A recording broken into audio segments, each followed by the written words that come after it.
ताज़ा तरीन वीडियोस के लिए हमारा YouTube चैनल सब्सक्राइब करके बेल आइकन प्रेस करिए ताकि आपको मिले हर अपडेट सबसे पहले।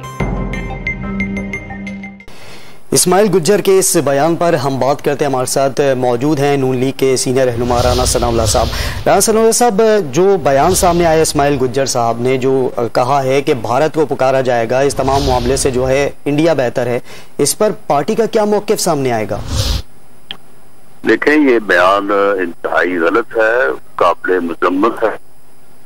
और मैंने खुद, क्योंकि मैं वहाँ गुजरांवाला मौजूद था, तो मैंने इस्माइल गुज्जर साहब को जो है उनकी सख्त सर्जरिश की है और उन्होंने कहा है कि ये आपके अल्फाज जो हैं ये दुरुस्त नहीं थे। और उन्होंने आगे से वजाहत पेश की कि मेरा वहाँ से कैंप उखाड़ा गया था और मुझे और मेरे पोलिंग एजेंट्स को धक्के दे के बाहर निकाला गया, तो मैंने जज्बात में आके बात की है। लेकिन मैं बात ये करनी चाहता था कि इंडिया वाले भी यही कर रहे हैं और आप भी यही कर रहे हैं।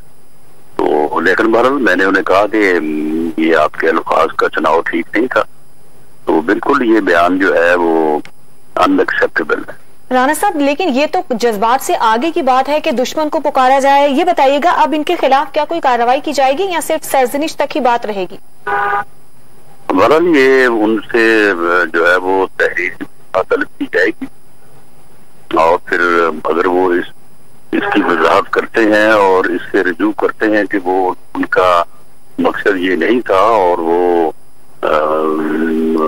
पाकिस्तान और पाकिस्तान के और आज़ाद कश्मीर के वफादार हैं और इंडिया जो जालिम है कश्मीरियों के मामले में, जितना जुल्म उसने किया है, जालिम को किस तरह से पुकारा जा सकता है। तो वो जो भी फिर उसका जवाब देंगे उसके मुताबिक देखें। बहुत शुक्रिया। मुस्लिम लीग नून के रहनुमा राना सनाउल्लाह डॉन न्यूज से बात कर रहे थे।